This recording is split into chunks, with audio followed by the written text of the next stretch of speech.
Hey, welcome back to another stream. In this one, we are going to be creating our own container component. So I've been using Bootstrap in my personal website for some time, but I want to phase out Bootstrap and I want to just strip out Bootstrap completely eventually in the future because it takes a bit too much space in my bundle size right now, and I'm not relying on Bootstrap that much. So I think if we can get rid of it early on, then we will see more benefits in the future.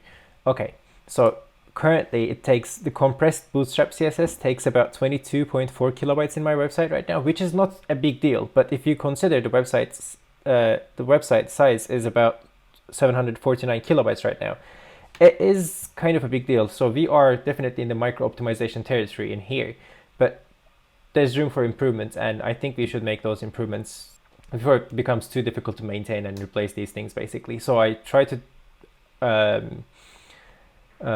address all tech debt items like this as early as possible in the project. Okay, so let's go back to the project and let's start by creating our container component in here. So we are going to create a new file. Actually, we can copy one of the other components. So heading is the component.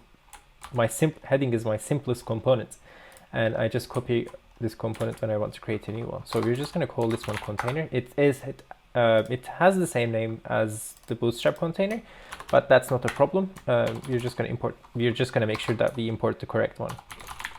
Okay. Well, this is not going to take a class name.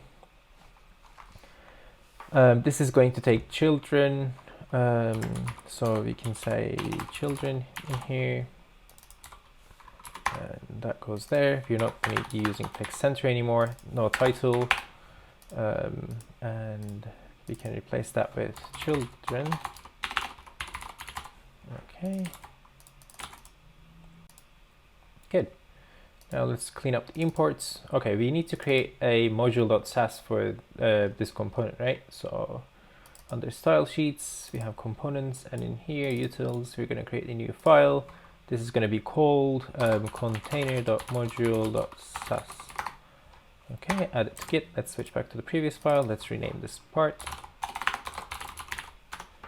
Okay, I think we need to go one more up. So that needs to be there. One more. Okay, where are we?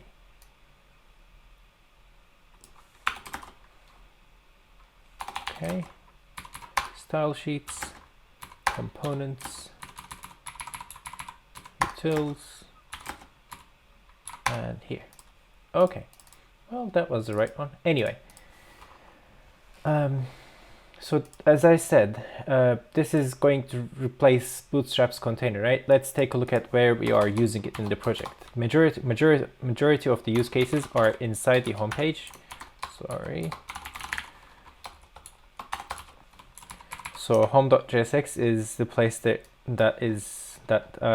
Bootstrap container is most used in the project. Let's take a look again. So as you can see, majority of them are used in the homepage, and also there's one in the navigation bar. So I think we can easily get rid of it and replace it. You'll see. Okay, so if we go to the production version of the website, let's quickly do that. I'm going to grab all of the styles that are used by Bootstrap container. So this is a container, right? As you can see, it has the container class name in here, which means it has what I need. So I am pretty much going to copy all of these things, and I am going to paste them into my style sheet in here, my Sass file. Okay, I'm going to select all of the line ends, clean this file up a bit. Okay, I think that's clean. Yeah, that should work. Or if it doesn't work, we'll take a look at why it doesn't work. So import container from there, and we should apply that class name into here. All right, that looks good. And let's go back to the home page now, and instead of importing the Bootstrap one, we are going to import the container that we just created. So import container from utils/container. Okay, that looks good as well. Let's take a look at this. Okay, it seems very broken. Okay, this is clearly very broken. And I think the reason is we messed up some of the ordering in our CSS. Let's go back. So if this says if minimum width is 992, wait, these are duplicated. I don't need these ones. So this says if minimum width is 992.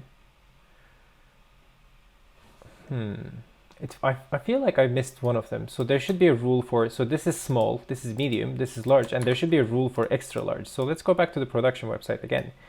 Let's increase the screen size and let's go back to elements in here again. Yeah, there you go. We missed one of them. See? We missed the rule with 1200 pixels. So let's just put this here. Let's clean this up really quickly. Well, we can get rid of that. Okay. All right, let's think about what this does now. So the order that those rules were entered was this one comes first, and then this one comes, and then this one comes, and then this one comes after, right? So the order that you see in this part of the screen is actually the reverse order that you would see in the CSS file. So I think what we need to do is we need to swap the order around for it to work. So this comes here.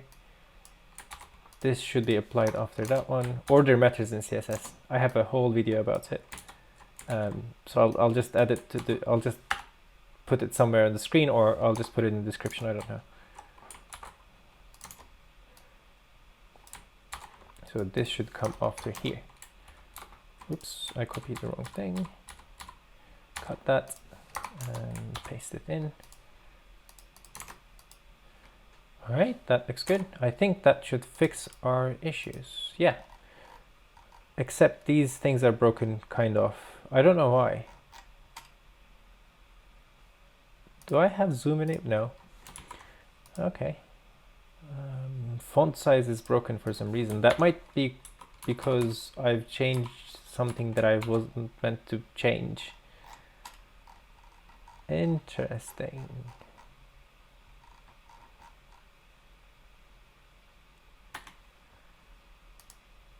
Font size? No.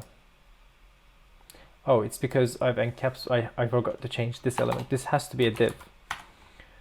So if you put everything in an H2, obviously everything will just look bigger. Okay, everything looks good except this part.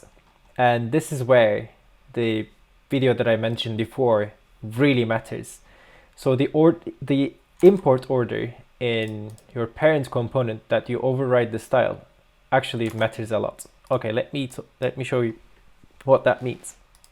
So if you go to network, oh sorry, not elements, sorry. And let's take a look at this area specifically. Let's change the size. Okay, let me find the correct div. This is the div that has the container style, right? Yeah, and also it has another style called blog showcase container. Let's see what this does. Blog showcase container. So if you take a look at this style, it says screen max width should be 960 pixels, but if the screen is greater than 1200 pixels, then maximum width should be 1200 pixels. Greater than extra large, let me show you where this comes from. This comes from something called width picker. And greater than extra large means if the screen is greater than 1200 pixels, basically. Okay, this is another CSS extension that I made before. There's a whole stream about it. You can go back and watch that one as well. But okay, let's see what's happening. So this style gets imported in here, and then my container styles gets imported, right? But if you go to the production site, this is not the case. So if you take a look at the same div, notice the order. So all of the container stuff gets imported first, and then my blog showcase container style gets imported after all of them. So pay attention to where this gets imported. So this is at the top in here, right? But in the container that we've created in the current situation, this is down here. You're probably wondering why this is. It doesn't have to do anything with the CSS or something, right? This is how React puts the CSS, like bundles all the CSS in your application. So if you go back to the home page again, and if you take a look at where we imported the container, you're going to see the problem. So the container gets imported after we import where is the style? Okay, so it was blog showcase. So yeah, it's here. So the blog showcase container gets imported before we import the container, right? What this does is this starts creating a style sheet when it hits here, and then it adds all of these rules and then executes all of these lines, and when it comes here, it starts importing the container. If you go into the container, there are a bunch of other import statements, and then in here you see it imports the container.module.sas file, and inside this file we have our container rules which specify the width and all of these things, which means these rules get applied after our other rules that we specify in this area. And the way that cascading style sheets work is if you order something after the other one, the one that you've imported after gets applied, if that makes sense. Okay, so if we just move this from here to there, that will fix the problem. There you go.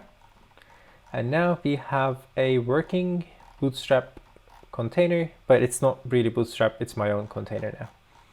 That's it.